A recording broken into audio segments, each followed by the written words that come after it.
दोस्तों जरा सोचिए, अगर आपकी सैलरी वही रहे लेकिन टैक्स का हिसाब अचानक बदल जाए तो आपकी जेब पर कितना असर पड़ेगा। आने वाले समय में भारत में ऐसा ही एक बड़ा बदलाव देखने को मिल सकता है। केंद्र सरकार 1 अप्रैल 2026 के आसपास इनकम टैक्स से जुड़े कई नियमों में बदलाव करने की तैयारी कर रही है। इसका सीधा असर नौकरी पेशा लोगों, मिडिल क्लास परिवारों और प्राइवेट सेक्टर में काम करने वाले कर्मचारियों पर पड़ सकता है। दरअसल भारत में अभी जो टैक्स सिस्टम चल रहा है वो इनकम टैक्स एक्ट 1961 के आधार पर है, लेकिन सरकार इस पुराने कानून को सरल बनाने के लिए एक नया कानून लाने की तैयारी कर रही है, जिसे आमतौर पर इनकम टैक्स बिल 2025 कहा जा रहा है। यह नया बिल लागू होने के बाद धीरे धीरे पुराने इनकम टैक्स एक्ट 1961 की जगह ले सकता है। सरकार का कहना है कि 1961 का कानून समय के साथ काफी बड़ा और कॉम्प्लिकेटेड यानी कि जटिल हो गया है। इसमें हजारों पेज के नियम, कई संशोधन और कठिन कानूनी भाषा है, जिसे आम टैक्स पेयर के लिए समझना काफी मुश्किल हो जाता है। इसलिए नए नियम का उद्देश्य टैक्स कानून को छोटा, सरल और ज्यादा पारदर्शी यानी कि ट्रांसपेरेंट बनाना है, ताकि टैक्स कैलकुलेशन और रिटर्न फाइल करना आसान हो सके। आपको पता होगा साथियों कि आज के समय में सिर्फ सैलरी ही इनकम नहीं मानी जाती। अगर कंपनी आपको घर देती है, ऑफिस की कार देती है, गिफ्ट देती है या कम ब्याज पर आपको लोन देती है, तो उसे भी इनकम का एक हिस्सा माना जाता है। अब सरकार इन सुविधाओं की वैल्यू तय करने के नियमों को और स्पष्ट करने की दिशा में काम कर रही है। अब सबसे पहले बात करते हैं रिटायरमेंट फंड से जुड़े नियमों की। अगर किसी कर्मचारी के लिए कंपनी साल भर में पीएफ, एनपीएस और सुपर एन्युएशन फंड में कुल मिलाकर 7.5 लाख रुपए से ज्यादा योगदान करती है, तो इस सीमा के ऊपर की राशि को टैक्सेबल माना जाएगा। यानी अगर आपकी कंपनी इन तीनों फंड में मिलाकर 7.5 लाख रुपए से ज्यादा जमा करती है, तो अतिरिक्त हिस्से पर आपको टैक्स देना पड़ सकता है। इसके अलावा इस अतिरिक्त योगदान पर मिलने वाला रिटर्न यानी ब्याज या लाभांश भी टैक्स के दायरे में आ सकता है। सरकार का तर्क है कि बहुत ज्यादा रिटायरमेंट बेनिफिट्स लेने वाले हाई इनकम कर्मचारियों को भी समान टैक्स सिस्टम में लाना जरूरी है, ताकि टैक्स सिस्टम ज्यादा संतुलित रहे। अब बात करते हैं कंपनी द्वारा दिए जाने वाले घर यानी कि एकोमोडेशन की। प्राइवेट सेक्टर में कई कर्मचारियों को कंपनी की तरफ से रहने के लिए घर मिलता है। अब सरकार इसकी टैक्सेबल वैल्यू तय करने का एक नया तरीका ला रही है। अगर शहर की आबादी 40 लाख से ज्यादा है, तो कर्मचारी की सैलरी का लगभग 10% हिस्सा उस घर की टैक्सेबल वैल्यू माना जाएगा। यानी शहर की आबादी अगर 15 लाख से 40 लाख के बीच की है, तो ये वैल्यू करीब 7.5% मानी जाएगी। और अगर शहर छोटा है यानी आबादी 15 लाख से कम है, तो लगभग 5% हिस्सा टैक्सेबल वैल्यू माना जाएगा। हालांकि अगर कर्मचारी खुद किराया दे रहा है, तो उस किराए को इस वैल्यू से घटा दिया जाएगा।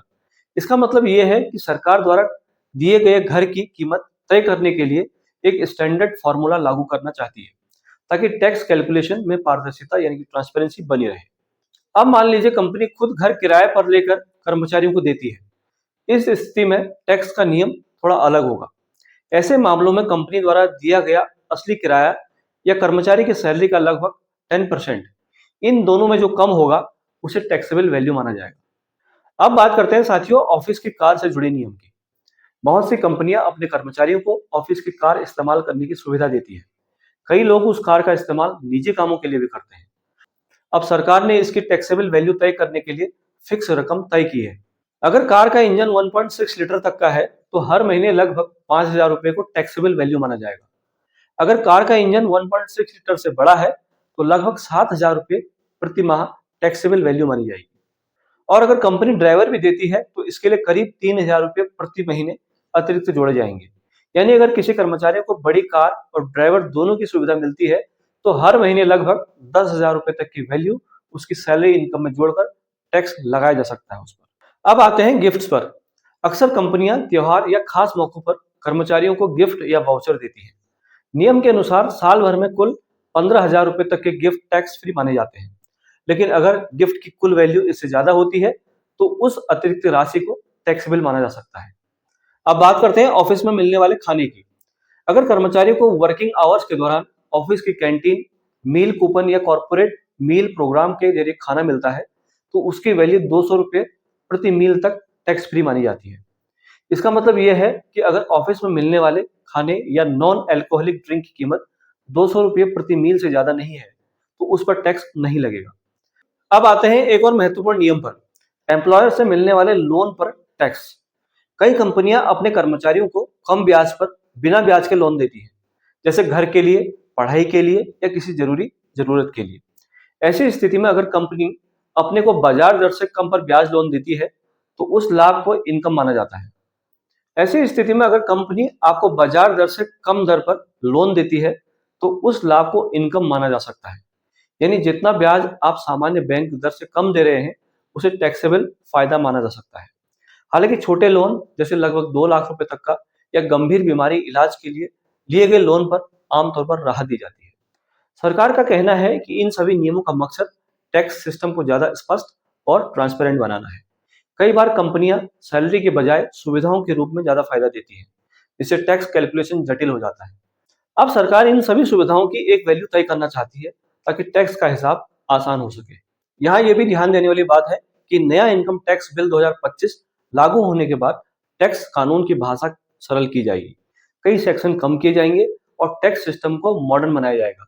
इसका उद्देश्य ये है कि आने वाले समय में टैक्स रिटर्न फाइल करना और टैक्स कैलकुलेशन करना आम लोगों के लिए ज्यादा आसान हो सके। तो कुल मिलाकर अगर समझें तो आने वाले समय में सैलरी के साथ मिलने वाली सुविधाओं पर भी सरकार ज्यादा स्पष्ट नियम लागू करने जा रही है और साथ ही नया टैक्स कानून लाकर पूरे सिस्टम को सरल बनाने की कोशिश कर रही है। अब देखना होगा जब ये नियम पूरी तरह से इम्प्लीमेंट होंगे तब कंपनियां अपने कर्मचारियों का सैलरी स्ट्रक्चर कैसे डिजाइन करती हैं और कर्मचारियों की जेब पर इसका वास्तविक असर कितना पड़ता है। तो साथियों, अगर आपको जानकारी यूजफुल लगी हो तो वीडियो को शेयर जरूर करें ताकि ज्यादा से ज्यादा लोग इन नए संभावित टैक्स नियमों को समझ सकें और समय रहते अपनी फाइनेंशियल प्लानिंग कर सकें। उम्मीद करता हूं ये विश्लेषण आपको पसंद आया होगा। मिलता हूं नई वीडियो में नई जानकारी के साथ, तब तक अपना ख्याल रखें। नमस्कार, वंदे मातरम।